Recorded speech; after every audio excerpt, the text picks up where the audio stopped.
Hi guys, మేము కరీంనగర్ నుంచి హైదరాబాద్కి వస్తున్నాం. అసలు ఎంత ట్రాఫిక్ అంటే టూ మచ్ ట్రాఫిక్ ఉంది.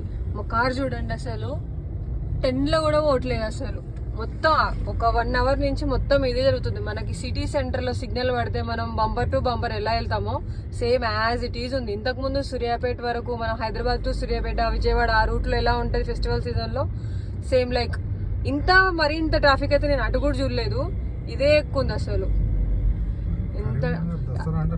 కరీంనగర్ దసరా మన సైడ్ ఏమో, అటు సైడ్ ఏమో సంక్రాంతి అంటే అట్లా ఉంటది. మోస్ట్లీ విజయవాడ వాళ్ళందరూ ఆల్మోస్ట్ ఒక 50 to 70% అందరు వెళ్ళిపోతూ ఉంటారు కదా అలా. అంటే రేపు ఆఫీసెస్, స్కూల్స్, కాలేజెస్ అన్ని స్టార్ట్. సండే ఈవినింగ్ కదా, ఇక అందరు స్టార్ట్ అయిపోయారు అనమాట. డే అంతా ఎంజాయ్ చేసి రిలాక్స్ అయ్యి ఈవినింగ్ ప్రశాంతంగా వెళ్ళొచ్చు అని స్టార్ట్ అయినారు. బట్ ట్రాఫిక్ చూస్తే ఇట్లా ఉంది. సేమ్ అందరికి ఇదే సిచ్యువేషన్. మాదైతే ఏ ఫీలింగ్ ఉందో వాళ్ళకి కూడా అదే ఉండొచ్చు ఇంకా.